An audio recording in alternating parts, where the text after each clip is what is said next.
Commander Anna Martinez stared at the blinking light on her console. It had been flashing for the past 3 minutes, and she knew this wasn't a normal signal. The Earth Defense Fleet headquarters in Geneva had never been so quiet at 3 a.m. "Run the scan again," she ordered, her voice steady despite her racing heart. The young officer at the communications station, Ryan White, nodded and repeated the process. "Ma'am, it's the same result.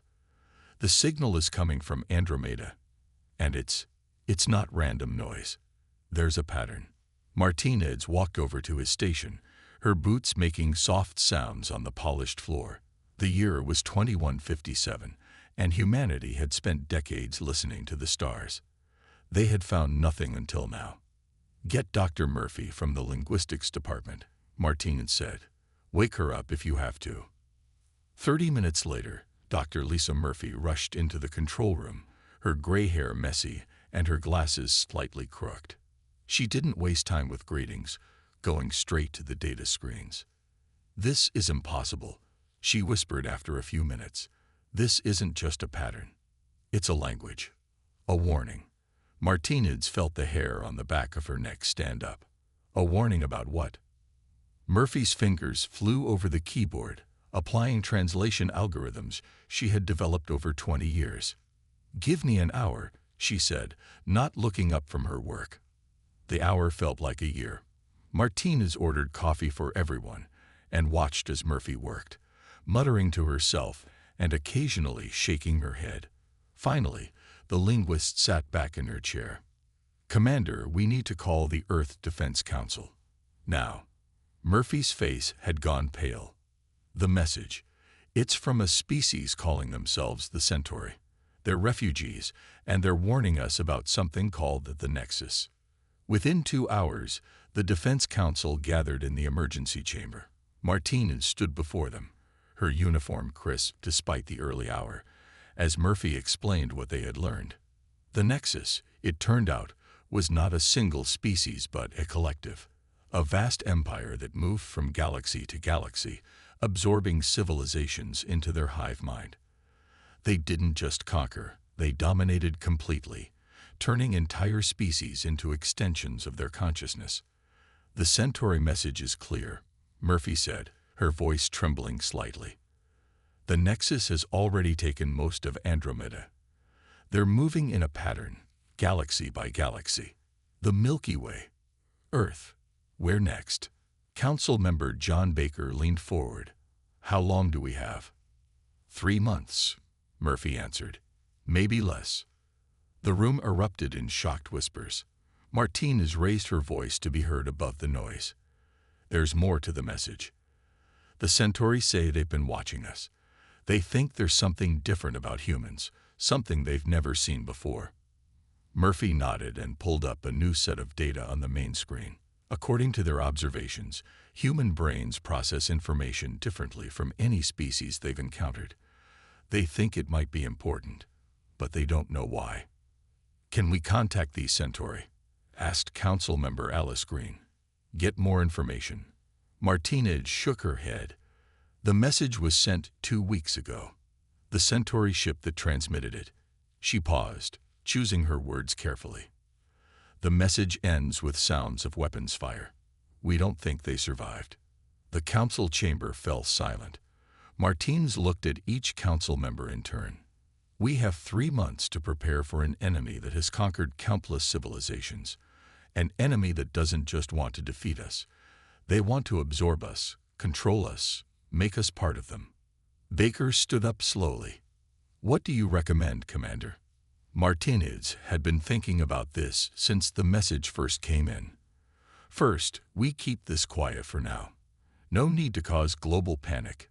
Second, we put every scientist we have on studying this unique brain pattern the Centauri mentioned. If we're different, we need to know why and how to use it.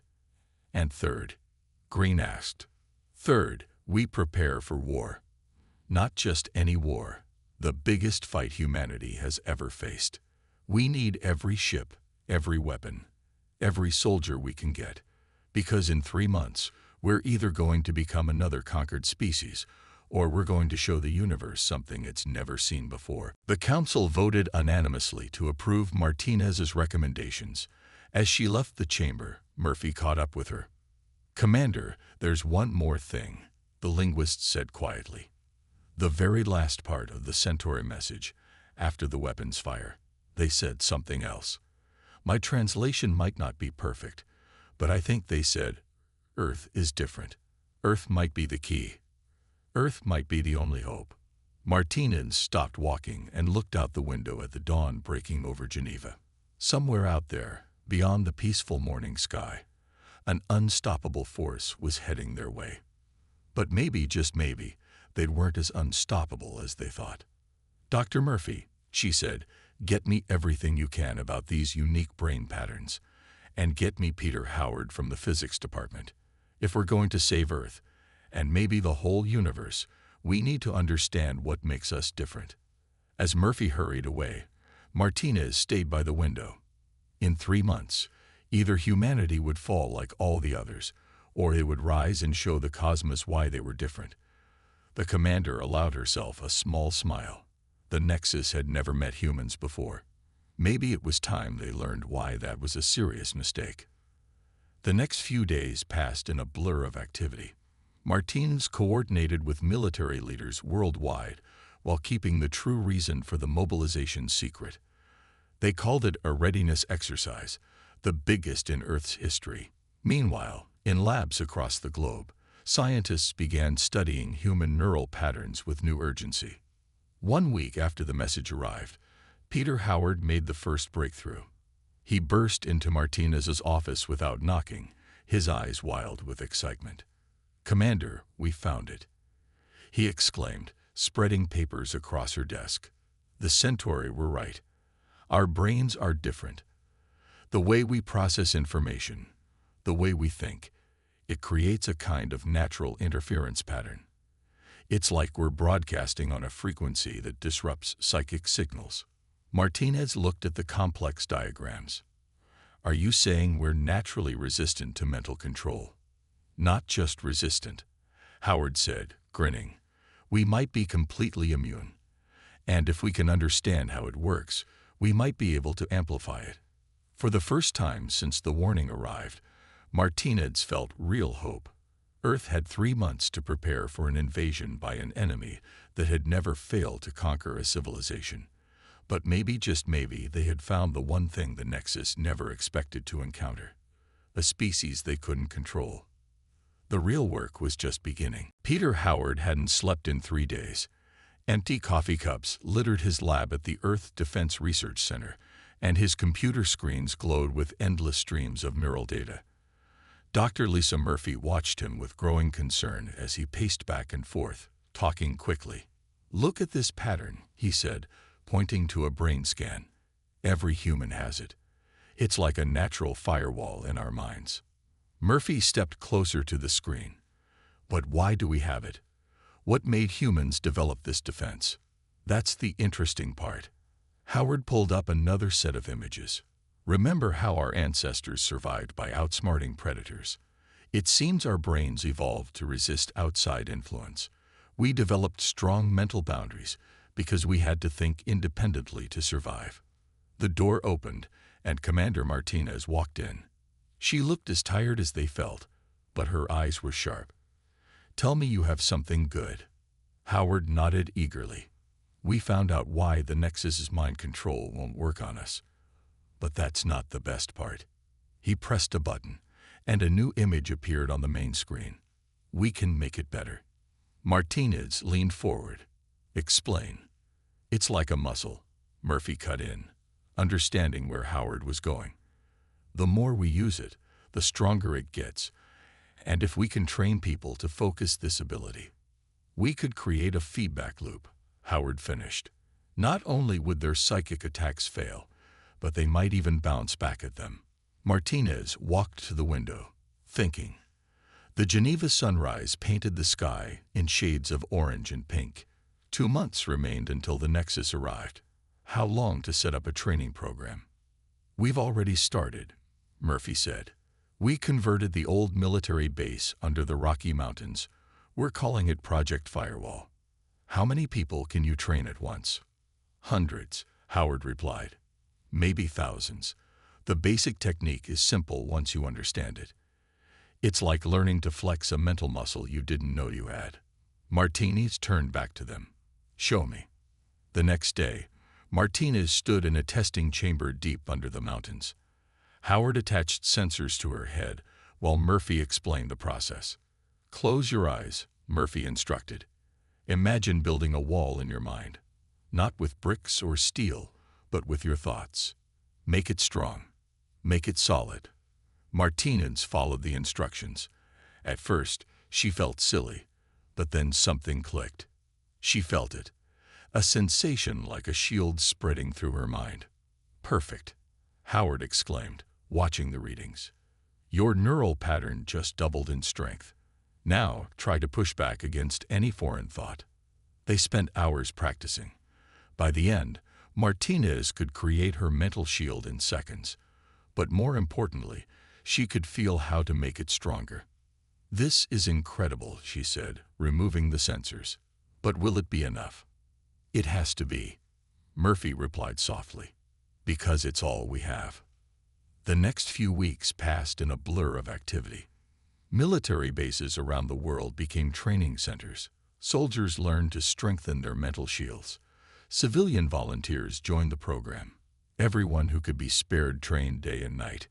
In his lab, Howard made another discovery. He burst into Martinez's office, waving a tablet. Commander, you need to see this. The tablet showed a video from one of the training sessions. A group of soldiers was practicing together, their mental shields activated, but something unexpected was happening. Watch the pattern, Howard said excitedly. When people train together, their shields don't just add up, they multiply. It's like they're creating a network, making everyone stronger. Martine studied the data. Can we use this? We already are. We're reorganizing the training groups, putting people together in teams that strengthen each other. Some groups are showing mental resistance 10 times stronger than what we thought possible. But time was running out. 6 weeks had passed since the warning came. The Nexus would arrive in just 2 more weeks. Martinez called a meeting of all project leaders.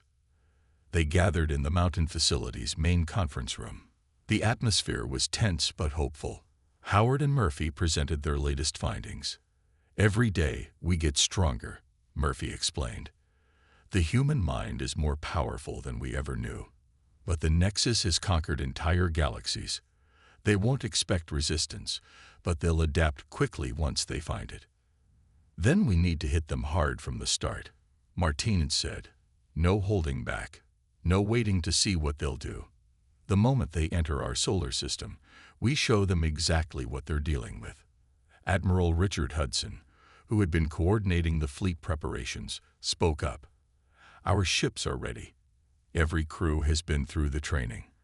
But Commander, there's something else you should know. He pulled up a star chart. We've been detecting strange energy readings at the edge of the solar system. We think some of the alien refugees from other galaxies made it here. They're hiding, watching, waiting to see what happens. Martinez smiled. Then let's give them something worth watching. Let's show them that humanity isn't just another species to be conquered. We're the ones who are going to change everything. The meeting continued late into the night as they finalized their plans. When it ended, Martinez stayed behind, looking at the tactical displays. Earth's fleet seemed so small against the vastness of space, but every ship was crewed by humans who now knew their own strength. Howard approached her quietly. Penny for your thoughts, Commander. I was just thinking about what those refugees must feel, she replied. Watching galaxy after galaxy fall to the Nexus, losing hope. And now they're out there, hiding at the edge of our solar system, probably expecting to see the same thing happen here. But it won't, Howard said confidently. We're different. Yes, we are. Martinez straightened up. And in 2 weeks, the Nexus is going to learn exactly how different. Call the fleet commanders. It's time for the final briefing. As she walked out of the room, Martinez felt the strength of her mental shield, now as natural as breathing. Humanity had spent its entire history fighting, surviving, evolving. They had developed something unique, a strength the Nexus had never encountered. In 2 weeks, either that strength would save not just Earth, but countless other civilizations, but Martinez didn't let herself think about the alternative. They had found their advantage. They had learned to use it. Now it was time to show the universe why you should never underestimate humanity. The countdown to the Nexus arrival had begun. Deep beneath the Rocky Mountains, Chief Engineer Daniel Wright stood in the massive underground chamber of Project Firewall. The space that once housed military aircraft now held thousands of training pods, each designed to help humans strengthen their mental shields. "Status report," he called out to his team. The chamber hummed with energy as another training session began. Dr. Catherine Bell checked her tablets before responding. Group 7 just finished their 4th session.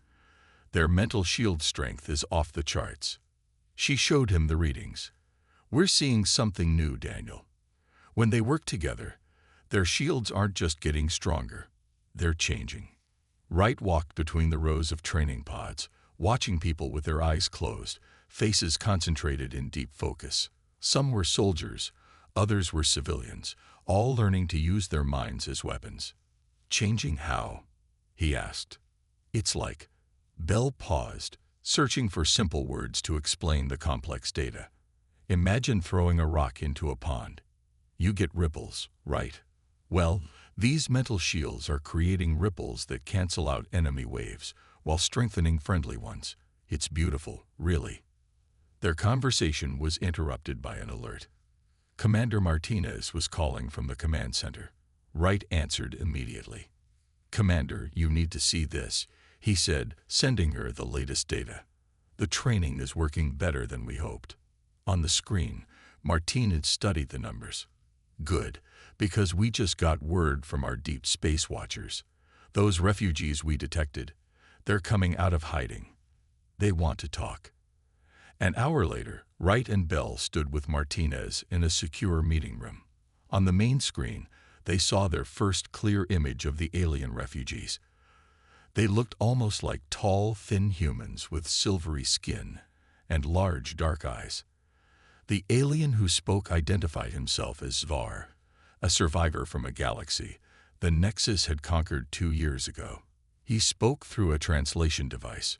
"We watched your preparations," Zvar said. "You are doing something we have never seen before. Your minds, they resist the Nexus's control." Martinez nodded. "We're not just resisting. We're getting stronger." "Yes," Zvar agreed. "That is why we reveal ourselves now. We want to help. Many of us escaped the Nexus with ships, weapons, knowledge. We offer these to Earth's defense." Wright felt hope rising in his chest. With alien technology combined with human mental resistance, they might have a real chance. "There's more," Zvar continued. "We have seen your people training. Your mental shields. They could free those already under Nexus control. You could break their hold on entire civilizations." Bell gasped softly. They hadn't considered that possibility. Martinez leaned forward. "How many refugee ships are out there?" 43, Zvar replied. "From 12 different species, all waiting, watching, hoping Earth might be different." The next few days were a blur of activity. Refugee ships moved into Earth orbit, carefully hidden behind the moon. Their crews shared everything they knew about Nexus tactics and technology. In the underground facility, Wright and Bell worked with alien scientists to improve the training pods. They learned that each species had tried to fight the Nexus in different ways. All had failed, but each attempt taught them something new. "Look at this," Bell said one evening, showing Wright a new simulation. "If we combine the Centauri energy focusing technique with our mental shields." The test results were stunning. Human mental shields grew even stronger when channeled through alien technology. It was like finding the perfect lens to focus a beam of light. A week before the Nexus was due to arrive, Admiral Hudson called an emergency meeting. Representatives from Earth's military and the refugee fleet gathered in the mountain facility's largest chamber. "We've detected their scout ships," Hudson announced. "The main Nexus fleet is right behind them. We need to finalize our battle plan." Wright watched as Martinez stood up. In the past weeks, she had become more than just a commander. She was a symbol of humanity's determination. "We have one chance to get this right," she said. "The Nexus expects to find another helpless civilization. Instead, they'll find Earth's fleet, backed by refugee ships, all crewed by humans trained in mental warfare." She pulled up a tactical display showing their combined fleet positions. "But our real weapon isn't our ships or even our alien allies' technology. It's what makes humans different. Our minds, our will, our determination to stay free." The room erupted in discussion as final plans were made. Wright felt Bell touch his arm. "Did you ever think," she asked quietly, "that humanity's greatest moment would come not from conquering the stars, but from defending them?" Wright smiled. "Maybe that's why we developed these mental shields in the first place, not just to protect ourselves, but to protect others too." The final days of preparation passed quickly. Every ship was fitted with modified shields that could amplify their crew's mental resistance. Every soldier and pilot had completed their training.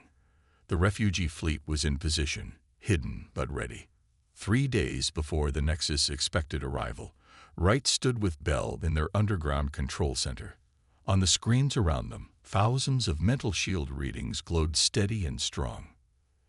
"All those people," Bell said softly, "each one trained, ready, determined. The Nexus has never faced anything like this." "No," Wright agreed. "They haven't. They think they're coming to add another galaxy to their collection. Instead, they're about to meet the species that changes everything." Martinez's voice came over the facility's speakers. "All personnel, battle stations, scout ships detected entering the solar system. This is not a drill. Repeat, this is not a drill." Wright looked at the people around him, humans and aliens working side by side, all focused on the coming fight. In a few days, they would either make history or become another conquered civilization. But watching the determination on every face, seeing the strength they had built together, Wright knew which outcome he was betting on. The Nexus was about to learn why Earth was different, why humans were different, and maybe, just maybe, they were about to learn what it felt like to lose. Captain Samuel Carter stood on the bridge of the Earth ship Defiant, watching as the first Nexus vessels emerged from deep space. Their ships were massive, shaped like dark stars, with points that seemed to absorb light. "All crews, activate mental shields," he ordered. Around him, his bridge crew closed their eyes for a moment, raising their mental defenses just as they had practiced. Carter felt the familiar sensation of his own shield snapping into place. "Sir," his communications officer spoke up, "we're getting a transmission from the Nexus fleet." "On screen," Carter said, straightening his uniform. The image that appeared showed a being that seemed to shift and change, as if multiple creatures were merged into one. When it spoke, its voice echoed strangely, like many voices speaking together. "We are the Nexus. Your galaxy will join us. Resistance is." The being stopped suddenly, its flowing features showing confusion. Carter allowed himself a small smile. The Nexus had just tried to exert their psychic control, and failed completely. "Is there a problem?" Carter asked calmly. "This is impossible," the many-voiced being said. "Your minds. They resist." "Yes, they do." Carter's voice grew stronger. "And that's not all they can do. All ships, execute Pattern Alpha." Across the solar system, Earth's fleet moved into action. Ships that had been hiding behind planets and moons revealed themselves. The refugee fleet decloaked, showing their true numbers. But most importantly, every human crew focused their mental shields outward, just as they had trained. The Nexus ships faltered. Their psychic weapons, which had conquered so many civilizations, swept harmlessly past Earth's vessels. Instead of finding easy prey, They faced an enemy their greatest weapon couldn't touch. Commander Martinez's voice came over the fleet channel from her flagship. Remember your training. Don't just defend. Push back. Show them why they should have never come to Earth. The space battle that followed was unlike anything in human history. Nexus ships fired energy weapons that Earth's shields barely deflected. Earth ships returned fire while their crews projected their mental shields like weapons. On the Defiance Bridge, Carter watched his tactical display as the battle spread across the solar system. Status report. Their first wave is falling back, his tactical officer reported. But sir, the main fleet is arriving. Hundreds of Nexus ships appeared, darkening the space around them. Carter felt a chill as he realized just how many worlds these ships must have conquered. All crews, hold steady. Martinez's voice came again.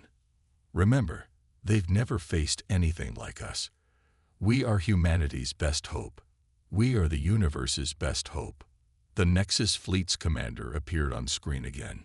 Your resistance is impressive but futile. We are endless. We are eternal. We have conquered galaxies. Maybe, Carter replied. But you've never met humans before. The real battle began. Nexus ships launched attacks from all directions, trying to overwhelm Earth's defenses. But every human crew was now operating as one, their mental shields linking together just as they had trained. In the Rocky Mountain facility, Daniel Wright and Dr. Bell monitored the battle from their underground command center. It's working, Bell exclaimed, watching the readings. The neural network is holding. Every time they try to break through, our people push back stronger. Wright nodded, but his face was tense. They're still outnumbered. The Nexus has too many ships. Then something unexpected happened. On their screens, they saw Nexus ships starting to break formation. Some stopped firing. Others began moving erratically. What's happening? Wright asked. Bell's eyes widened as she read the data. The mental feedback. It's not just blocking their control. It's disrupting their network. They're so used to controlling others, they never develop defenses against their own power. Above Earth, Carter saw the same thing happening. All ships pressed the advantage. Focus your mental energy on their command ships. The combined human fleet surged forward. Earth ships and refugee vessels moved in perfect coordination, their crews' mental shields now projecting disrupting energy toward the Nexus fleet. On his screen, Carter saw Nexus ships beginning to break apart, not from weapons fire, but from the inside. Their crews were breaking free of central control, their minds starting to think for themselves again. Sir, his sensor officer called out. I'm picking up transmissions from inside the Nexus ships. The controlled species, they're waking up. The Nexus commander appeared one last time on Carter's screen, its shifting form now unstable. What are you doing to us? We're showing you that the universe doesn't belong to you, Carter replied. That free will is stronger than control. That humanity isn't just another species for you to absorb. Across the solar system, Nexus ships were either retreating or going silent as their crews broke free. The refugee fleet moved in to help the newly liberated beings aboard the Nexus vessels. Martinez's voice came over the channel again. Status report from all sectors. Saturn sector clear, came one reply. Jupiter defense holding, came another. Mars quadrant secured, reported a third. Carter looked at his tactical display. The massive Nexus fleet that had arrived expecting an easy conquest was in chaos, but he could see more ships arriving at the edge of the system. Commander Martinez, he reported, we've won this battle, but they're bringing reinforcements. This isn't over. No, Martinez agreed, but we've shown them something they've never seen before. We've proven humanity isn't helpless. And now, she paused, and Carter could hear the smile in her voice. Now we show them what happens when you push humanity too far. The Defiance crew cheered as they saw more Earth ships arriving from the far side of the sun. The next wave of battle was about to begin, but now they knew they could win. Carter looked at his crew. saw the determination on their faces, felt the strength of their combined mental shields. The Nexus had come expecting to find just another civilization to conquer. Instead, they had found humanity, and humanity was about to teach them a lesson they would never forget. Commander Anna Martinez stood on the bridge of the Avalon, Earth's largest battleship, watching as the second wave of Nexus ships poured into the solar system. The first battle had been won, but the war was far from over. "Status report on the mental shield network," she ordered. "Holding strong, Commander," replied Dr. Lisa Murphy, who had joined the bridge crew for this final battle. "Every liberated ship is adding to our strength. The freed aliens are joining their mental energy with ours." Peter Howard looked up from his science station. "Commander, I'm detecting something strange in the Nexus fleet. Their psychic network is changing. They're adapting." Martinez had expected this. The Nexus hadn't conquered galaxies by being stupid. On her tactical screen, she could see the enemy ships forming a new pattern, like a giant web in space. "They're trying to combine their power," Howard explained. "All their ships, all their controlled minds, focusing on one massive psychic attack." Martinez pressed her command channel button. "All Earth ships, all Allied vessels, this is Commander Martinez. The enemy is preparing their biggest assault. Remember your training. Remember what we're fighting for. Remember that today, we fight not just for Earth, but for every species they ever enslaved." Across the solar system, human crews and their newly freed allies strengthened their mental shields. The refugee fleet moved into defensive positions around Earth's ships. Captain Carter's Defiant led a squadron near Jupiter, while other Earth vessels spread out to protect the inner planets. In the Rocky Mountain base, Daniel Wright and Dr. Bell watched their monitors as millions of mental shield readings pulsed in sync. "The Nexus is going to hit us with everything they have," Bell said quietly. Wright nodded. "Then we'll hit back harder." The attack, when it came, was like nothing they had prepared for. The Nexus ships glowed with dark energy, and a wave of psychic force swept through the solar system. It was their ultimate weapon, the combined mental power that had subdued countless civilizations. But this time, something different happened. As the psychic wave hit Earth's fleet, their mental shields didn't just block it, they caught it. Every human crew, every freed alien ally, working together in perfect harmony, turned the Nexus's own power back on itself. "Now," Martinez ordered, "execute Operation Feedback." Howard's hands flew over his console, activating the resonance pattern. Now, the plan they had developed was both simple and desperate. They would use their mental shields not just to defend, but to create a massive feedback loop. Every bit of psychic energy the Nexus sent would be amplified and reflected back at them. On the Defiant, Carter watched in awe as space itself seemed to ripple. "All ships, maintain position. Keep your mental shields focused." The Nexus ships began to falter. Their great web of psychic energy became tangled, twisted by the humans' reflection of their own power. More and more of their enslaved crews began breaking free. "It's working," Murphy shouted on the Avalon's bridge. "Their network is collapsing." But Martinez saw the danger too late. The feedback was growing too strong, too fast. It was like a tsunami of psychic energy building between the two fleets. "All ships, fall back," she ordered. "The reaction is going critical." The Avalon shuddered as the psychic storm grew. Martinez knew they had only moments to make a decision that would change everything. "Peter," she said to Howard, "if we move the Avalon into the center of that storm, could we control the feedback? Direct it?" Howard's face went pale. "Yes, but the crew wouldn't survive that much psychic energy." Martinez looked at her bridge crew. She didn't need to ask. She could see in their faces that they understood. They were ready. "All other ships, retreat to safe distance," she ordered. "The Avalon will handle this." "Commander," Carter's voice came over the comm. "Let us help." "No, Sam. Earth needs its defenders." Besides, she managed to smile. Someone needs to tell this story. The Avalon moved forward while the rest of Earth's fleet pulled back. The Nexus ships, trapped in their own tangled web of psychic energy, couldn't escape. Mental shields at maximum, Murphy reported. Everyone's focusing their energy forward.